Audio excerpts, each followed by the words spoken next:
welcome po sa akin channel. Matagal-tagal din ako hindi nakapag-vlog. Namiss niyo ba ako? Joke. So yun na nga, ang plant of the week natin for this week ay walang iba kundi ang napaka-unique na si Monstera Peru. Ayan. So, pag-usapan natin siya. Diba, interesting siya talaga, diba? Pero bago yan, kung bago ka sa akin channel, huwag mong kakalimutan mag-subscribe, like ang video na to, at i-share mo na rin kasi sabi nga, sharing is caring. So tara, kilalanin pa natin si Monstera Peru.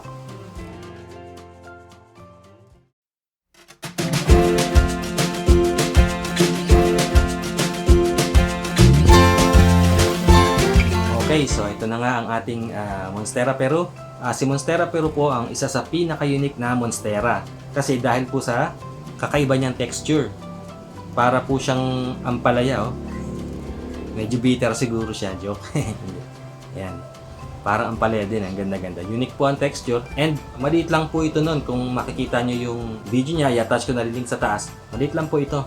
Linggetong lang. So ngayon, ang laki-laki na niya, ang haba-haba niya.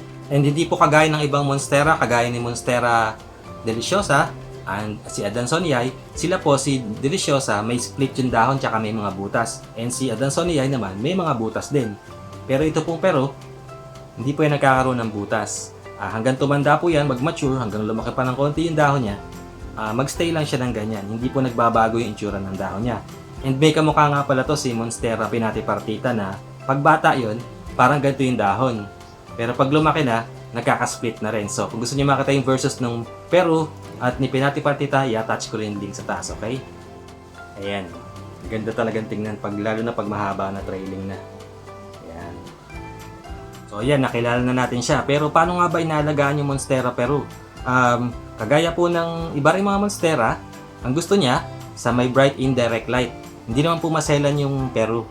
Basta kung may bright indirect light ka or morning sun, pwede ring filtered sun, okay na po yan. Wag lang yung sobrang init kasi po masusunog yung mga dahon nila. And then, yung location niya, syempre, mas maganda kung medyo cool or yung malamig yung singaw. Wag po yung maintan singaw kasi makaka-affect yun. Medyo baka manilaw yung mga dahon niya, ganyan. Magiging maputla. So, maganda yung medyo cool yung location na medyo moist. And then, sa watering naman, base lang po tayo sa experience ko, lahat na yung sasabihin ko, mas gusto niya yung medyo moist din yung mix niya kesa yung sobrang natutuyo. Kagaya din po ng mga ibang Monstera, mas gusto nila yung moist yung soil. So, paano naman siya magiging lush? May iba-ibang ways para maging lush, para din pong mga potos. Siyempre, unang-una, pwede natin putulin yung mga stems niya, and then, itanim natin doon sa pot, ibalik natin. Or kung ayaw nyo naman putulin, pag mahaba na yung vine, kagaya nito, pwede rin natin ipaikot lang doon sa pot. Kagaya nito, susubukan ko ipaikot. Parang mahirap. Ayan. So, ayan. Wow, ang dali, no? Ayan. Yung parang ipapaikot lang po natin siya sa paso. Ayan. So, ayan. Magbumukha na siyang makapal. Instant na. Parang lush na siya. So, i-ice lang natin kung pagkakalagay. Tapos, kung kaya natin madikit po yung node or yung buko dun sa soil, pag nilubog natin, mas maganda para po doon tutubo yung panibagong mga shoots. Okay? Ayan. Parang ganyan. Kapal ng tingnan. And kagaya din po ng ibang mga Monstera, si Peru po ay climber din. Meaning, gumagapang yan o maakyat yan. So, pero syempre gumagapang din po bayan kung nasa lupa. And then, maghanap sila ng gagapangan na vertical. Sa puno, sa pader, or anything na pwedeng gapangan na vertical. So, kung gusto nyo nakapole siya, pwede din. Pero hindi masyadong magbabago yung mga dahon din naman niya kahit nakagapang na sila. Kasi ganyan lang talaga itsura ng dahon niya. Siguro lumalaki lang ng konti. Hindi kagaya ng mga photos na pag gumapang sa pole, ay magiging giant yung mga dahon. Ngayon, personally, parang mas gusto ko yung mga yung Peru ko na trailing lang or kumakapal lang siya doon sa pot or mga nakalawit lang. Hindi ko alam, mas nagagandahan ako sa ganun. Pero pwede ilagay sa pole kung gusto nyo. Damihan nyo lang itanim sa pole para kumapal siya, makapal tingnan pag nakagapang sa pole, okay? Yung soil mix naman na gamit ko dito is ipa lang at saka ordinary soil na medyo loam or yung clayish.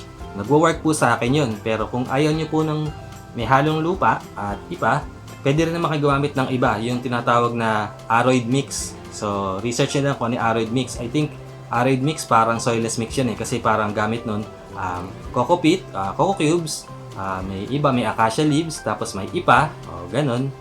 Yun yata yun. Basta, pwede po yun. Maganda rin po yung aroid mix para sa kanila. Kagaya rin po ng ginagamit sa ibang mga Monstera or mga photos. Okay?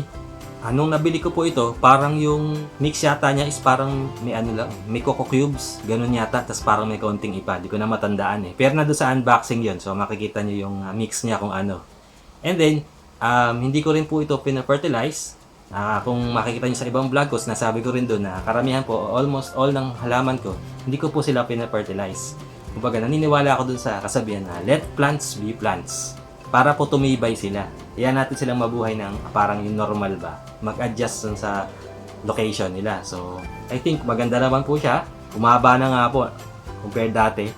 Lalo na ngayon, tag-ulan ngayon, mas gumaganda po ang mga halaman pag tag-ulan. Mag-aalsahan bigla yan. Kumbaga, kung dati parang may sakit sila or tulog, paulanan niyo po yung mga halaman niyo, maglalakihan yan. Kasi parang natural fertilizer po yung ulan eh. Hindi ba? Nasubukan niyo din. Sigurado alam niyo yan. Pero pwede rin po kayong gumamit ng fertilizer. Meron namang mga, halimbawa yung mga Osmocote, ganun. Maganda rin po yun. May iba-ibang methods din po para ma-propagate natin si Peru. Kagaya din po ng mga ibang monstera or mga potos. Ang unang-una, magkakat tayo. Through cuttings, syempre pag kinat po natin yan, siguraduhin natin na may aerial roots, kagaya nito. Ayan. Pag puputulin natin siya, halimbawa, isang putol lang nito, cut dito, cut dito. At least po, may isang node or buko yung ipopropagate natin kung ayaw nating masyadong mahaba. O, kahit isa lang pwede natin. I-cut natin dito at dito. At siguraduhin po natin lang na may aerial roots po. Ayan. Para mabuhay yung cutting natin. Although hindi ko pa po na-try mag-propagate ng pero same lang naman yung method. Kagaya din sa mga ibang monstera nga or mga potos. So kagaya nito, halimbawa yan, may ugat na. Pwede nating putulin tong isang part na to. And then, pwede natin gawin yung water propagation. So, lulubog lang natin siya sa tubig and then hihintayin natin siya na humaba pa or madagdagan yung aerial roots niya na pag humaba na, medyo kumapal na, tsaka natin transfer sa soil or sa soilless mix. Pwede rin naman po, yan, pumutol tayo kagaya nito, medyo mahaba na yung aerial roots niya. Pag cut natin, pwede na rin natin i-direct sa soil. O, yun yung soil propagation or soilless mix propagation kung ano yung preferred nyo na method. Okay? And then, syempre, pag nasa soil na yan, didilig-diligan nyo yan para maging moist yung soil, mas mabilis po na encourage siya na tumubo yung panibagong ugat. And then, may isa pang method, yung tinatawag nila na air layering or yung hindi nyo puputulin yung vine, basta hindi siya puputulin, and then babalutin nyo po yung ugat or yung sun node nya, babalutin nyo yan ng medium na halimbawa yung sphagnum moss or pwede rin siguro yung bunot, basta po yung medium nyo is nag-absorb ng water. Yun, para doon, mag-uugat na yung node niya, dadami ugat, and then pag makapal na ugat, tsaka niyo putulin. May example ako, kagaya nito, yung vine na to kasi, gumapang po siya sa ibang pot. So, ayan, yung ugat niya doon sa node niya, gumapang po doon sa medium nung isang plant. Hindi ko alam kung ano yun, syngonium yun. Basta may halo po kasi parang bunot yun or coco cubes yung mix niya. Ayan, nakita nyo, gumapang po yung yung ugat niya. So, parang in a way, kala mo siyang naka-air layering, ayan. Gumagapang po siya, nabubuhay siya dun sa gantong medium na bunot, ganyan. So, parang ganito po example ng air layering. Yan, so pag marami ng ugat nga, pwede na siyang putulin and then transfer niyo po sa soil or soilless mix. Okay? So, ang tanong, do I recommend it? Siyempre naman po, highly recommended si Monstera Peru. Ito nyo naman, sa itsura pa lang, sold ka na talaga. Very unique po, isa sa pinaka-unique na monstera na pwede ka magkaroon at hindi po siya mahal kagaya ng ibang mga monstera na nagmamahalan. Grabe. Yun, lahat ng presyo ngayon nagtataasan na. Pero siya po, medyo affordable po siya. And then, isa po sa pinakamadaling alagaan ng monstera at madali rin propagate. So, ano pa ba yung hihilingin natin, di ba? Highly recommended talaga. So, I think that's it for my presentation for today. Kung nagustuhan mo ang video ito, i-click mo na like button, mag-subscribe at i-click mo na rin ang notification bell para lagi kang updated sa aking mga latest uploads. Again, thank you for watching and God bless!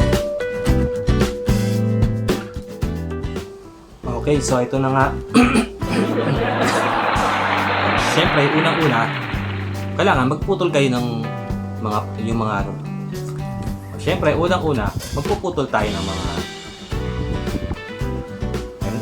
and kagaya po din ng mga ibang monstera and kagaya din po ng iba pang mga monstera, si Peru po ay climbers din.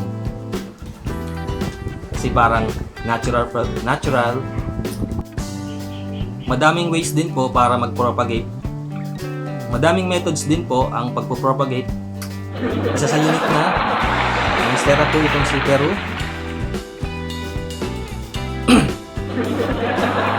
Diba? Ganda talaga yung Peru.